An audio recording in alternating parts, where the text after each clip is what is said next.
तो सीधे मुद्दे पर आते हैं। आज के इस विश्लेषण में हम ईशावास्य उपनिषद के उस गहरे दर्शन को डिकोड करने वाले हैं जो सदियों पुराना जरूर है, पर हमारी आज की इस तेज तर्रार और आधुनिक जिंदगी में एक परफेक्ट बैलेंस लाने के लिए बिल्कुल सटीक है। इस दर्शन की शुरुआत होती है एक ऐसे मंत्र से जो शायद हम सब ने कहीं न कहीं सुना ही है। ओम पूर्णमदः पूर्णमिदम्। ये शांति मंत्र शुरू होते ही एक बहुत ही शांत और ध्यान मग्न करने वाला माहौल बना देता है। और ये एक बहुत ही कमाल का विचार सामने रखता है। मतलब वो ईश्वरीय तत्व, वो परम सत्ता अनंत है, पूरी तरह से परफेक्ट है। और उस अनंत से जो कुछ भी पैदा होता है ना, यानी ये हमारा पूरा ब्रह्मांड, वो भी अपने आप में पूरा और परफेक्ट है। इसे ऐसे सोचिए कि इन्फिनिटी में से इन्फिनिटी निकाल भी दें तो भी वो इन्फिनिटी ही रहता है। अब यहाँ एक सच में हैरान करने वाला फैक्ट देखिए, नंबर 18। ये पूरा का पूरा उपनिषद इतना छोटा है कि इसमें केवल 18 मंत्र हैं। जी हाँ, सिर्फ 18। लेकिन इन्हीं 18 मंत्रों में प्राचीन ज्ञान का सबसे सॉलिड निचोड़ भरा हुआ है। थोड़ा कॉन्टेक्स्ट समझ लेते हैं। ये मंत्र असल में शुक्ल यजुर्वेद के 40वें और आखिरी अध्याय का हिस्सा हैं। महान महर्षि याज्ञवल्क्य के द्वारा रचे गए इन मंत्रों की सबसे खास बात यह है कि ये हमारे रोजमर्रा के कामों यानी कर्म और गहरे आध्यात्मिक ज्ञान के बीच का एक शानदार ब्रिज बनाते हैं। तो चलिए पहले और सबसे बुनियादी मंत्र पर चलते हैं, जो कहता है ईशावास्यमिदं सर्वम। इसका मतलब है कि इस पूरे ब्रह्मांड में जो कुछ भी है, चाहे वो जिंदा हो या बेजान, हर एक चीज उस ईश्वर की चादर से ढकी हुई है। कण कण में वही मौजूद है। और यही से निकलता है एक बहुत ही चुभने वाला सवाल, एक ऐसा सवाल जो सीधे दिल पर लगता है कि अगर सब कुछ ईश्वर का ही है, हर जगह वही है, तो आखिर हम किस धन या संपत्ति के लिए आपस में लड़ रहे हैं? ये किसकी संपत्ति है? इसलिए यहाँ त्याग यानी रिनंसिएशन का कॉन्सेप्ट आता है। ध्यान देने वाली बात यह है कि उपनिषद ये नहीं कह रहा कि दुनिया छोड़कर पहाड़ों पर चले जाओ, बिल्कुल नहीं। वो कह रहा है कि इस दुनिया का पूरा आनंद लीजिए, लेकिन बिना किसी लालच और अटैचमेंट के, ये समझकर कि सच में कुछ भी हमारा अपने नहीं है। और कई बार लगता है ना कि स्पिरिचुअलिटी का मतलब सोसाइटी से कटना है, तो दूसरा मंत्र इसे बिल्कुल क्लियर कर देता है। वो कहता है कि पूरे 100 सालों तक एक एक्टिव और शानदार जिंदगी जीनी चाहिए। ये जीवन से भागने का नहीं, बल्कि उसको फुल एनर्जी के साथ जीने का दर्शन है।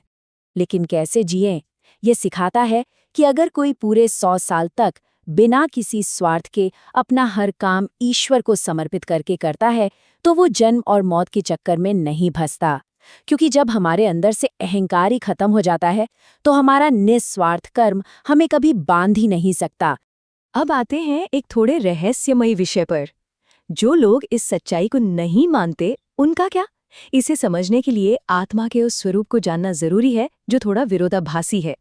आत्मा के गुणों को यहाँ बहुत ही अनोखे तरीके से समझाया गया है। कहा गया है कि ये बिल्कुल स्थिर है, एक जगह रुकी हुई है, फिर भी हमारे तेज दौड़ते मन से भी ज्यादा फास्ट है। ये बिल्कुल शुद्ध है, बिना किसी शरीर के। जो अनजान है उनके लिए ये अनंत दूरी पर है, लेकिन जो ज्ञानी है उनके लिए ये उनके बिल्कुल भीतर बसी है। और इस आत्मा को समझने का फाइनल रिजल्ट क्या होता है? जरा सोचिए, जब किसी इंसान को हर एक जीवित प्राणी में वही ईश्वरीय चमक दिखने लगे जो उसके खुद के अंदर है, तो क्या उसके अंदर कोई नफरत या दुख बचेगा? बिल्कुल नहीं। सारी नफरत, सारा शोक वहीं जड़ से खत्म हो जाता है।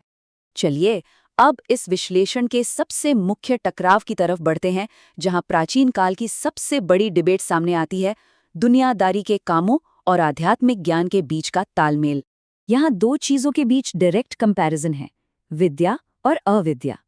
विद्या का मतलब यहाँ गहरे आध्यात्मिक ज्ञान से है, और अविद्या का मतलब है हमारे रोजाना के सांसारिक काम और कर्तव्य। अब यहाँ पर दी गई सख्त वार्निंग सुनने वाली है। अगर कोई सिर्फ और सिर्फ दुनियादारी के कामों में लगा रहता है, या फिर इसके उलट सिर्फ एकांत में बैठकर किताबी आध्यात्मिक ज्ञान इकट्ठा करता रहता है, तो ये दोनों ही रास्ते उसे अंधम तमह यानी घने अंधेर अंधकार में ले जाते हैं। तो सोल्यूशन क्या है? सोल्यूशन है दोनों का सॉलिड बैलेंस।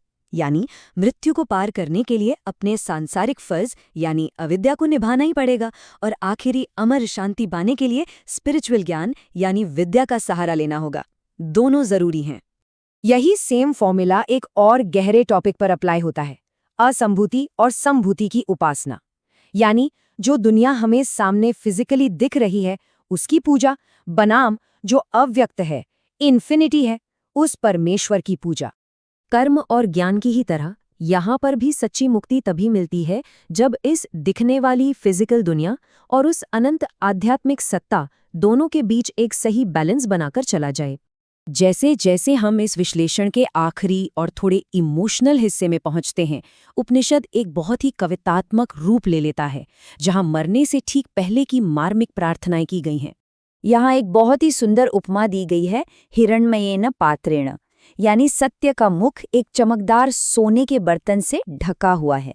ये सोने का बर्तन असल में हमारी आज की इस दुनिया की चकाचौंध और मटीरियलिस्टिक इल्यूजन का सिंबल है, जो असली सच को हमेशा छुपाकर रखता है। तो ऐसे में सूर्यदेव यानी पूषण से एक बहुत ही मूल प्रार्थना की जाती है। एक रिक्वेस्ट होती है कि कृपया इस सोने के ढक्कन को, इस भौतिकवाद के पर्दे को हटा दीजिए, ताकि वो शुद्ध और असली सच बिना किसी रुकावट के दिख सके। और जब एक बार वो सत्य सामने आता है ना, तो एक बहुत ही खूबसूरत यूनिटी का एहसास होता है। साधक पूरे विश्वास से कहता है, सो अहमअस्मि, यानी मैं वही हूँ। सूर्य में जो वो दिव्य प्रकाश है, वो कोई और नहीं बल्कि स्वयं मैं ही हूँ। फिर आते हैं बिल्कुल आखिरी पलों में, जहाँ शरीर से आखिरी सांस निकलने वाली होती है। तब अग्निदेव से एक आखिरी दरखास्त की जाती है कि मेरे जीवन भर के नेक इरादों और अच्छे कामों को याद रखना, मेरी गलतियों को दूर करना और मेरी आत्मा को देवयान यानी मुक्ति के उस सच्चे रास्ते पर आगे ले चलना। तो इस पूरे विश्लेषण को समेटते हुए मुख्य बात यह है, अगर ये पूरा ब्रह्मांड, ये पूरी दुनिया उस एक ईश्वर की ही अभिव्यक्ति है और हमारा हर छोटा बड़ा काम उसी को चढ़ाए जाने वाले एक उपहार जैसा है, तो ये सोच आज से दुनिया को देखने के नजरिए को कितना ज्यादा बदल सकती है। इस विचार पर जरूर गौर कीजिएगा। आज के लिए बस इतना ही।